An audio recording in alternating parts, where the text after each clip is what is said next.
Welcome to the Myth and Magic Authors Podcast, folklore and fantasy topics aimed at creative storytellers.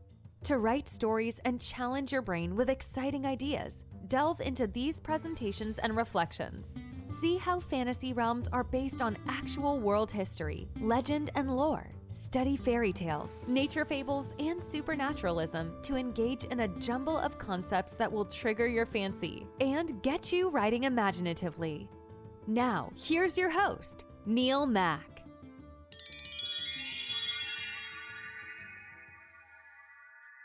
Today I'm talking with voice actor, podcaster and character development muse, Maccabee Griffin. He's been blessed with an interesting life and taken some chances along the way. He's been, for example, overseas in Iraq in the military. And one of his passions is to develop characters and their backstories and the family legends and world events and mythologies that create a proper three-dimensional fictional world. After being medically retired from the army in 2015, it's been a bit of a roller coaster journey for Maccabee. And just like everybody else, he's wanted to survive. So he started to play Dungeons and Dragons and he went into acting and he started to record character voices for short animated films. And these continued to earn international awards. And he started to narrate a television series. And then he created his own podcast called Beyond the Pen. And this gives unknown and newly published authors an international platform to tell people about themselves and to tell people about their novels and about the stories behind the stories. So let's go over and speak to Maccabee and find out how he's doing today. Hi, Maccabee. Can you hear me? So I've introduced you to the listeners already, in as much as that I know a little bit about you, but what I don't know is where you're based at the moment, and I don't really know how you got to be here in the authoring community. So I've talked a little bit about your background already, but how did you get here and where are you based at the moment? I am located in Indianapolis, Indiana, in the U.S.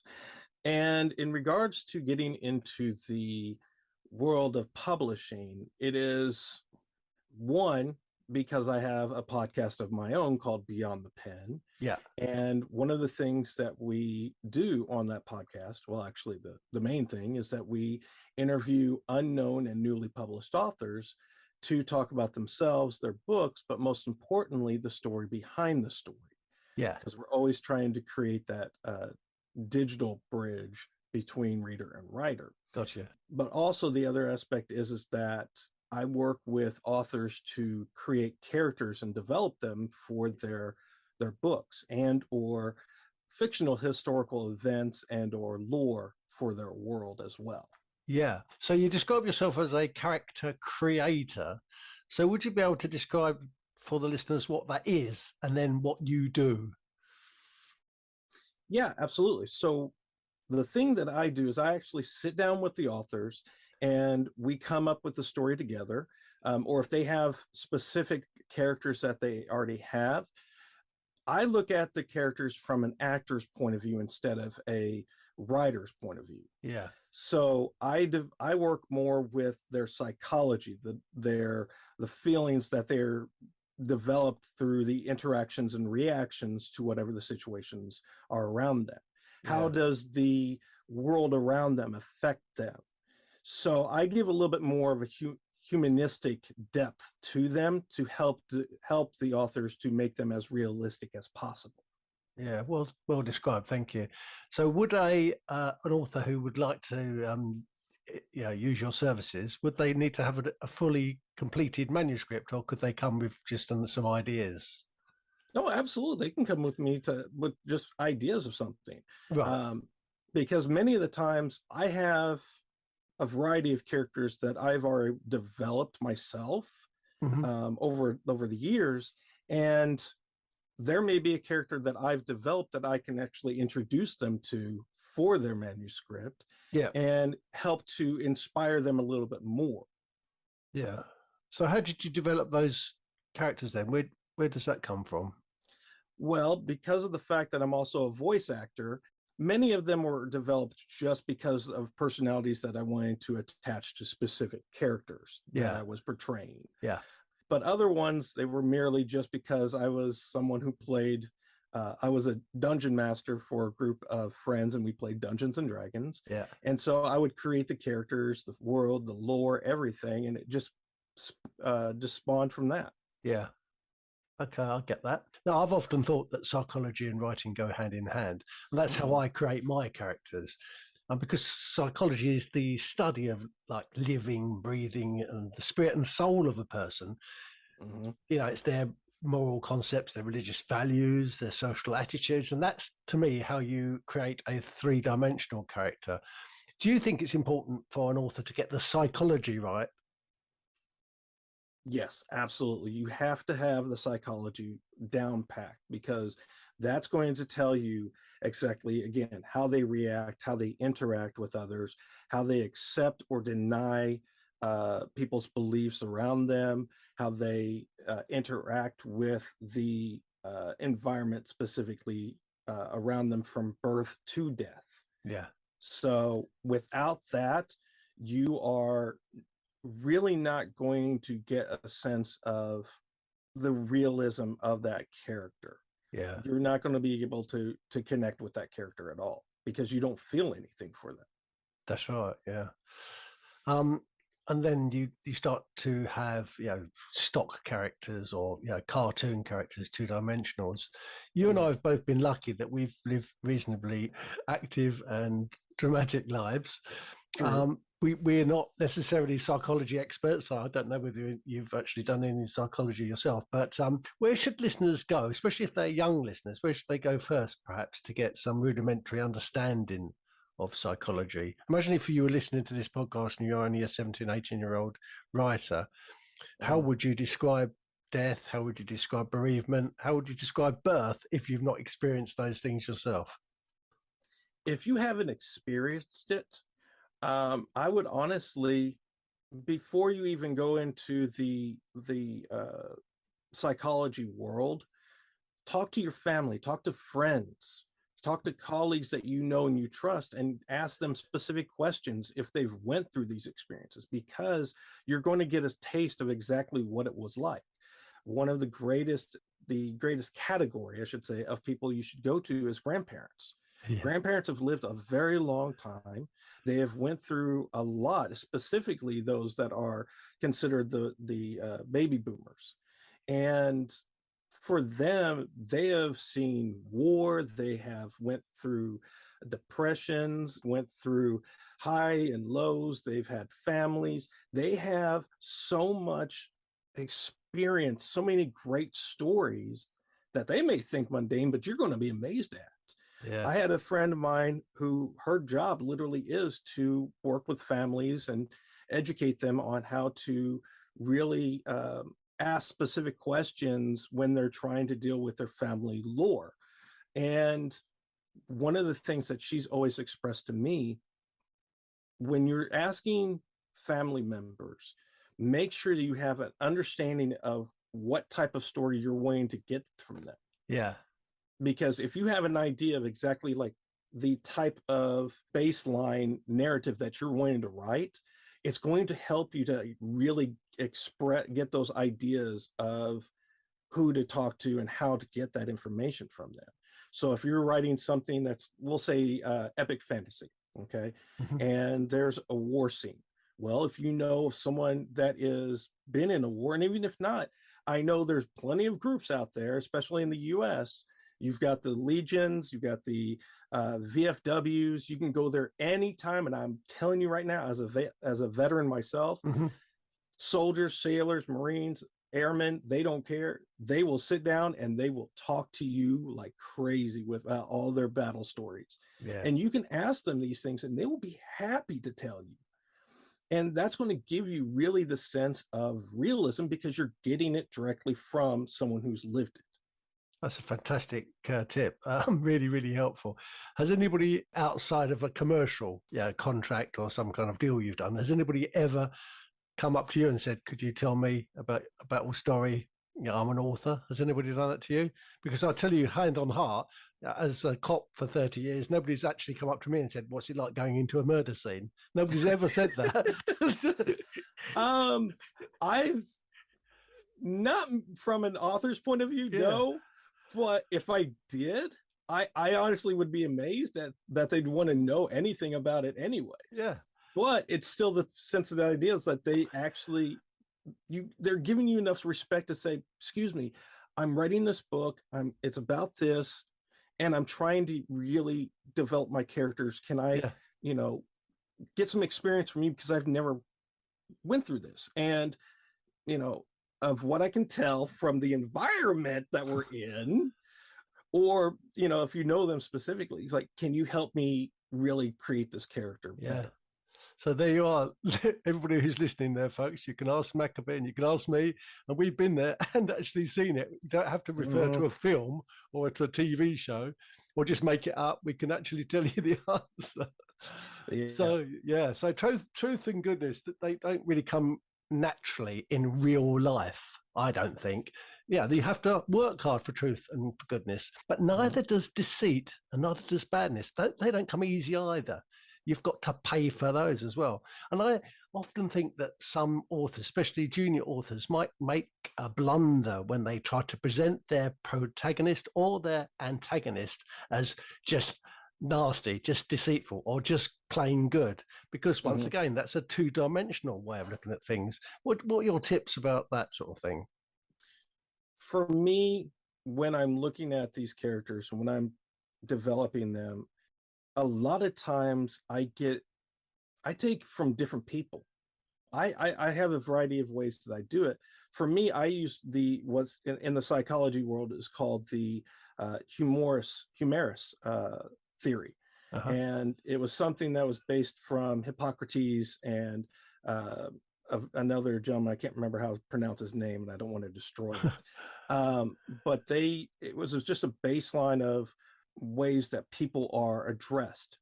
During their time, it was, okay, we're going to look at the blood, we're going to look at their black and yellow feces, and we're going to look at their phlegm.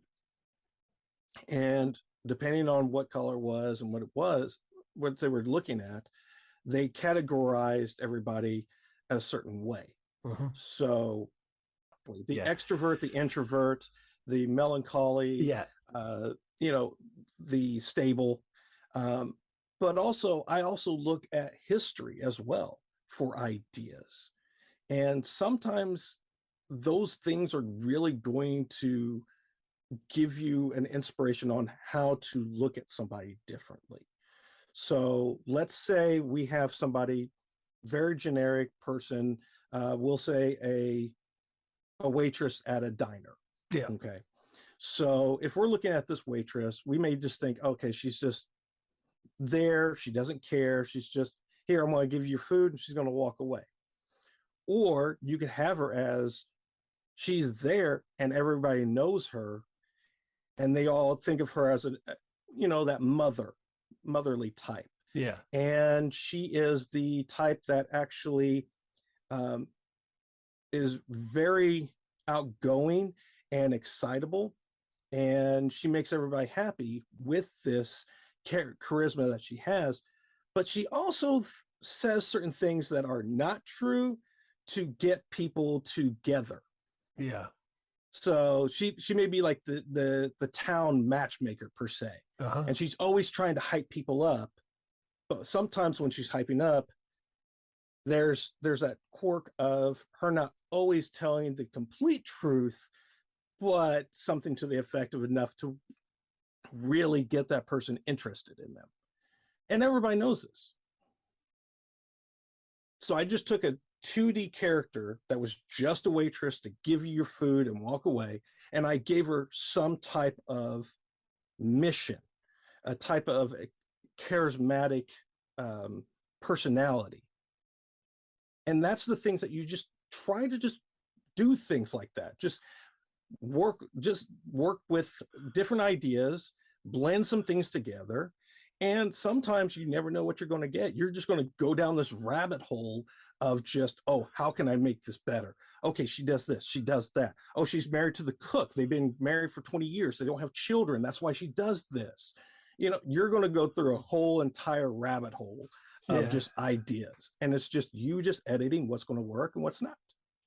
That reminds me of what you just said. Then reminds me of Wayne's World. Do you remember that film?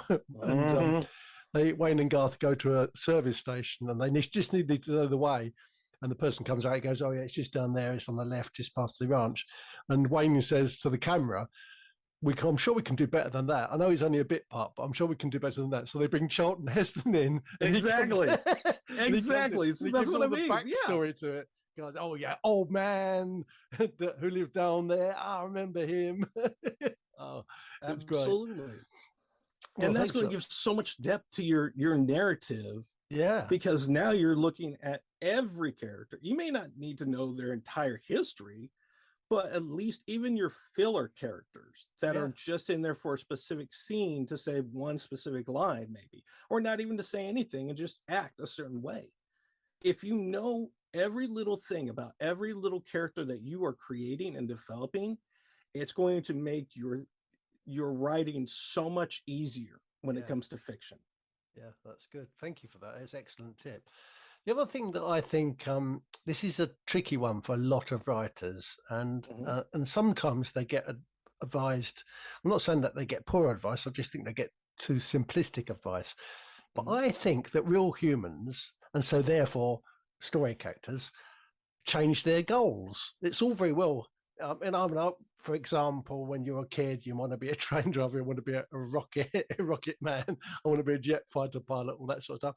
And then, it makes more sense later on to change your goal and then change your goal again. So we change our goals, not just necessarily career-wise, but, to do with love and affection and wealth and success and happiness as we progress through our real life narratives. So therefore, shouldn't a character in a story also prepare for new expectations based upon the experiences that they are receiving as they're going through them? What do you think about that? Oh yeah, absolutely. That's the great thing about life in general. We all have specific goals when we grow up. Sometimes they change, sometimes they don't. Yeah. If someone at the young age says, I want to be an astronaut, and they understand with the guidance around them or the drive that they have within them, they're going to become an astronaut, and they're going to live their life the way they want it. If they want to be a writer because they love telling stories when they were little, and now they're one of the greatest icon in the literary world right now because of that. Or they may be somebody like me who started when I was very young saying, I want to be a stage actor. Okay, well, I tried to do that, went to school for it, and then I got off track and I went into the military. Yeah. And then I got out and I was going to do logistics, but I couldn't deal with it. And so then I started to work at a pharmaceutical company. After I got I got laid off there. During that time, I was like, you know what? Something's inspired me to get back into acting. So I don't have the face for acting. I don't have the body type. So, and I don't really feel like being judged based on that instead of what I can actually do. Why don't I do voice acting? Okay, I'll do a voice acting. Then I get a podcast. Oh man, this is really cool. Maybe I can evolve this into something else. I create characters now, but I'm still a storyteller no matter what. See, even that little thing right there, I went from wanting to be an actor to evolving into helping people tell stories. So my original mission, my original goal was to be one of the greatest actors on Broadway. Now it is helping people to write the greatest stories on Broadway or in a book or in a movie, whatever the case may be, it comes my way. That happens with everybody else in any sort of way. We always have some type of internal drive, internal goal, and then through the years, either we stick with it or we don't because something better comes our way or it evolves. Our love for something evolves into something different. Do you think the love part of it sticks though? Maybe there is physical problems along the way, or some other kind of, maybe like with me, I haven't got that great a brain, so I've got intellectual problems along the way, which might stop me becoming an astronaut or jet fighter pilot. But maybe the love is still there. Maybe that's the thing which lingers. Sometimes I think it's not even that, because sometimes the passion for something that we had before is no longer a passion. Right. And something externally gives us passion for something new.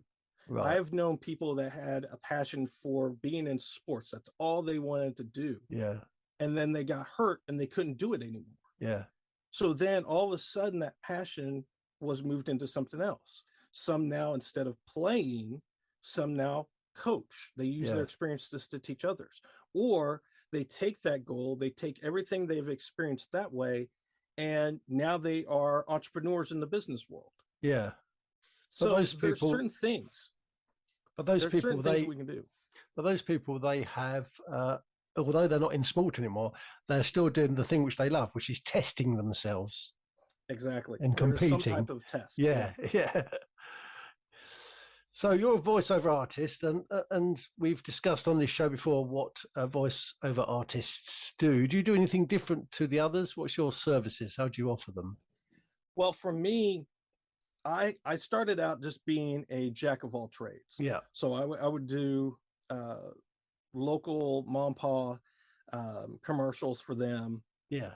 I try to when I do commercials, I stick with those the most, because I believe that there's not a lot of people that are really trying to help them out as much. Right. Yeah. Especially after, the pandemic and stuff. A lot of people were struggling.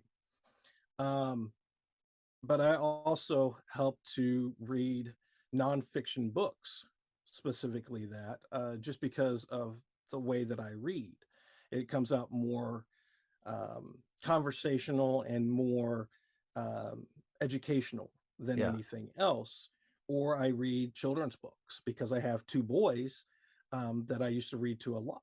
Yeah. So I've been able to create little voices for characters within children's books. And then I've also done narrations for a TV show. I've done character voices for a animated short film in Amsterdam. I've done a lot of different things. So for me, honestly, I have fun doing the character voices. I do, for animation mostly. But honestly, I think being able to help a small business actually get to where they want to be, at least being a stepping stone or a tool for that, makes it better for me. Okay, I kind of enjoy that a little bit more sometimes. Yeah, you're helping people get their, grasp their dreams, aren't you? Mm-hmm. So you better tell us about Beyond the Pen then. This is the podcast show that you've got, because hopefully I will be a guest on it one day with luck. So tell us a bit about that. So Beyond the Pen, like I said, we interview me and my co-host Marcella, who we literally have adopted each other as brother and sister, and we banter like brother and sister on every episode in some way, shape, or form. Our goal, like I said, is to give unknown and newly published authors a platform to really step up and help them market themselves. Because a lot of times when you're self-published, you don't have anybody else to help you. No. To get your name out there. You're literally doing all of it. You take like the next 6 months or so to do that and get your book out there.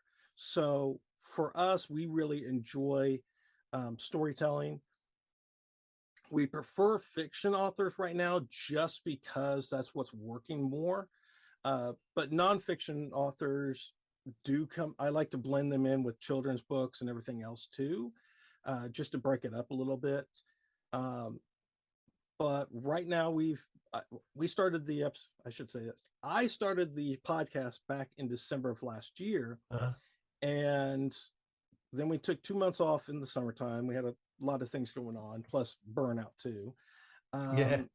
Because we were doing it twice a week. Yeah. And the way that I do it is we do a recording and then we put it up the next day. Good or idea. At least that's what it was. Now we do recordings on Thursday and we upload it to be scheduled on Tuesday mornings at 5 a.m. Eastern Standard Time. But we've had a variety of different types of authors on there. Our most recent one was with Miss Danielle Orsino, and she wrote a book. She's been on this show. Yeah. Oh yeah. Yeah, So yeah. you know. Oh yeah. So we were talking about her book, Locked Out of Heaven. It was such a great show, but we've also had other people like Chris Laparco, who wrote a story told series. We've had Kern Carter, who wrote Boys and Girls Screaming, which deals with teenagers in high school, or excuse me, teenagers in junior high school that are actually helping each other get through traumatic events in their lives. Yeah. We've had so many authors on there, it's not even funny. Right now we have 41 episodes on, I think. That's 41 great. episodes. So how can people who are listening to this, where can they go to get that? Oh yeah, absolutely. You can go on pretty much on any platform. We are on 45 different platforms worldwide. You can go on and just search Beyond the Pen. And when you see Beyond the Pen with Maccabee and Marcella, that is us. And we would love to get people to really share that with other people, to listen through all of them, put reviews up, because really the thing that we're trying to do is support these authors as much as possible. Yeah. And give them that chance to become that next literary icon in their field. So the more that we can help to build this supportive community, the better it is for them. Yeah. And it's easier for authors to really feel like they're being heard and to continue writing these great stories, or to even express their personal stories to people when others are so interested in what they're talking about or what they're presenting. So the more that you guys can help us with that, because honestly, for me and Marcella, it is merely, we are the voices for you guys, and we're just giving them the tools to really develop their own story even more. Yeah. Have not you or Marcella thought of writing your own fiction? Yes, actually. So I know Marcella's working on her own right now. We're also both working on a script for a series for herself, her own story. And then I am actually collaborating with a previous author, Crystal Parco, and we are going to actually we're starting phase of writing a book as well. Oh, that's good. I'm pleased to hear it. How are you finding it so far? I am finding that it is so fun to really create the characters and to develop the narrative. The one thing I already know what my weakness is, or what we call it on my show, what is your writing kryptonite? My kryptonite is dialogue. I am terrible at writing the dialogue, but Chris Laparco is great at dialogue. He's a great storyteller. So that's one of the other reasons why I went and talked to him. Yeah. And that's why we're partnering up, because we're creating a story that it's very dark. It's a dark fantasy. Ooh. But yeah, we're taking the Faust idea even further. Ooh. We're putting a twist on it. I'll give you guys a hint on what it is right now. I've already got rights, so you can't use it.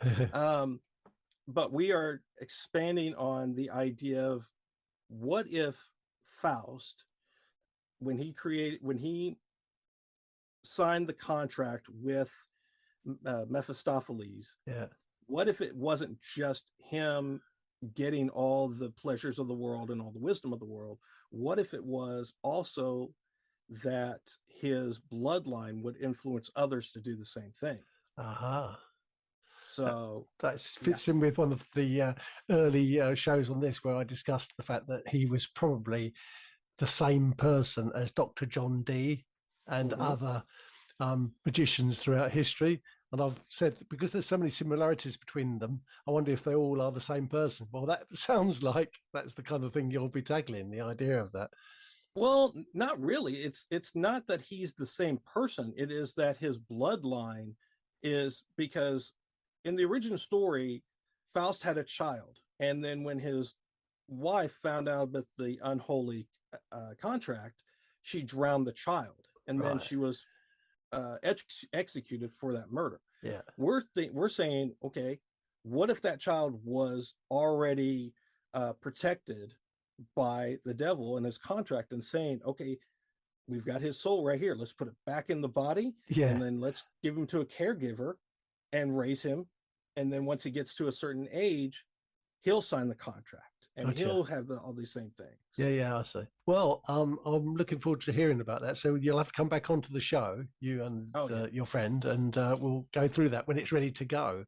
So more or less, finally then, what about any other services? What if somebody wanted to follow you on the socials? Are you available to be followed? Are you that kind of person?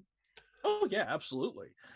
I always tell people go directly to my website, macgriffinvo.com, MACKGRIFFIN, V as in Victor, O as in Oscar.com. And you're going to see all my services on there, from voiceover to the podcast to the writing and development for authors. I'm always looking to partner up with authors. I'm always available to partner up with publishing companies. We're always looking for people for our podcast that are not just authors, but also people within the podcast or the publishing world, that are willing to educate new authors into what they should look for when they're publishing stuff. So we're talking to publishers, we're talking to copywriters, book coaches, writing coaches, everybody and anybody, editors, so that we can not only inspire but educate as well. Yeah. So you can find me. All my social links are at my website. So go to my website first, and then you'll find everything else from there. And Maccabee is a great name, isn't it? So that comes from the Bible, I assume, is it? Yes, my dad looked in 2 Kings. So the Maccabees were a Jewish /Christian tribe. Yeah, and that's MACCABEE, isn't it? Correct. Yeah, great. Well, I got that right. At least that's something. So fantastic. Is there anything else that we haven't covered that you would like to have talked about? No, I think we pretty much hit everything. Like I said, please just go listen to the podcast and really just give these authors a chance. Enjoy the conversations. We have a great time on there. And then come to my website and just let's talk. If you're an author or you like to tell stories, even if you're just interested in storytelling in general and want to know more about developing characters, I will be happy to sit down with you, work with some characters, and even coach you on how I do it. It's not always the best way, but it's the way I do it, and it works for a lot of people. Brilliant. Well, thank you very much. What's the name of your book? Have you got it worked out yet? We have not came up with a title yet, but when I do, I promise you'll be the first to know. Oh, brilliant. Well, good luck with everything. Thank you very much for all of the service that you've given us, not just across your life, but even more importantly, as authors now. Thank you very much indeed. And we'll see you soon. You take care. And thank you. Keep strong and keep safe. See you. Bye. Cheers.